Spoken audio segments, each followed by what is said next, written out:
So the one of the questions I have is actually piggybacking off of what Judge Flannery just talked about.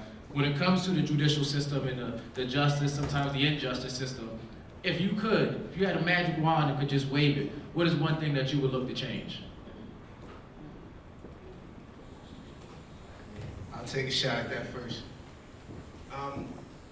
If there was one thing I could change in regards to the judicial system, it would be nothing. The thing that I would change, the magic wand that I would change, I would point that at the individual so they can learn to take responsibility for themselves. If you understand the system has been in place for some time and it wasn't put in place for the fairness of all. So when we begin to take responsibility over ourselves, we begin to govern ourselves. That means there's less chances that we have to deal with the system, and the only system we should be accountable for is our own.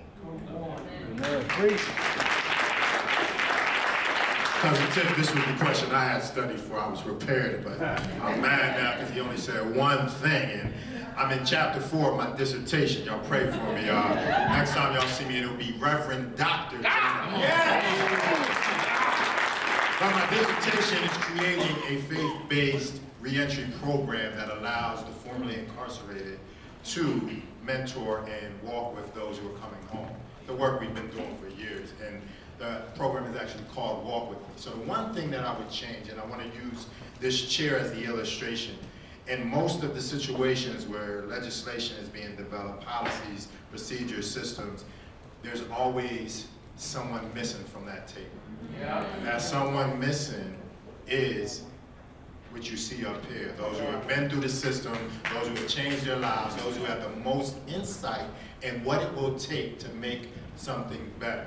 Now, here's the caveat. I need y'all to understand that a lot of times the judgment that y'all have about, well, why would we let someone who's been in jail help make laws or help be a part of the solution for reducing the sentencing guidelines? That's one of the ones they should change. Or taking away the discretion that judges should have, giving them more discretion, more flexibility to sentence people situationally. But the judgment comes from people not being willing to be transparent themselves.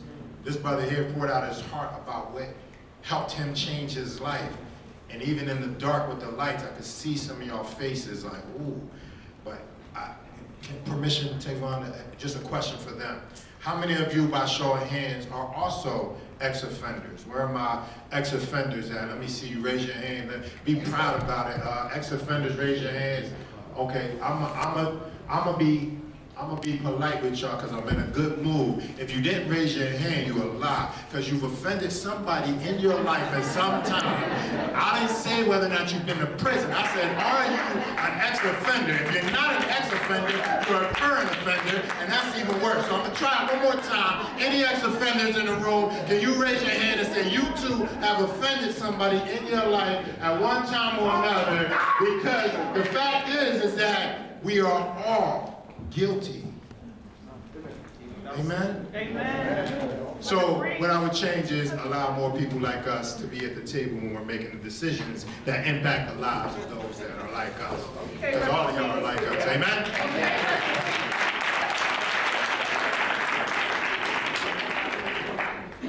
Tiff is happening again. Yeah, I'm telling you, it never fails. I'm gonna stop picking up this mic. I'm trying to pick it up first.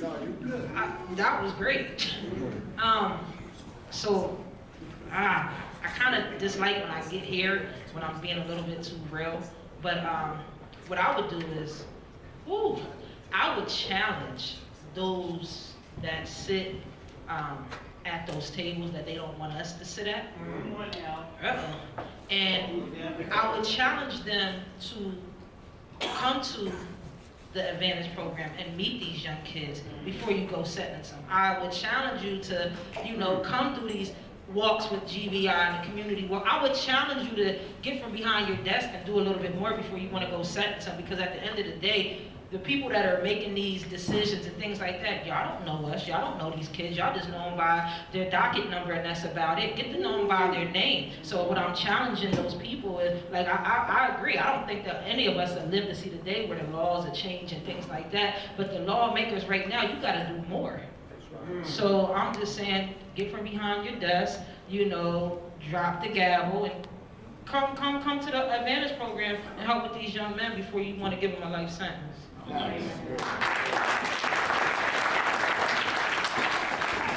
Anybody else?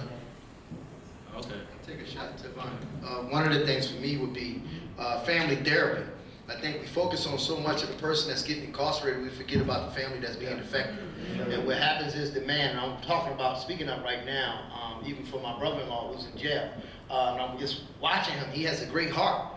And I'm wondering, Fred, how long he's going to keep that great heart, because there's so many things that his family is affected by that's starting to make his heart even harder. And it's starting to make his kids, maybe behind that, years from now, will start to get in line and their hearts will be hard too. So I hope we can start focusing on the family that's affected and not just the individual, and that way they have a family to return home to. When you take a family from a man, even back in slavery days, what they used to turn us into, and our heart used to get hard, what you saw from that? You seen anger, you seen all types of things that happen from there. So I hope that we can start focusing on not just but the individual, but the family that's being affected and breaking those chains from the residual rate of people going in and out of prison. So that's it for me.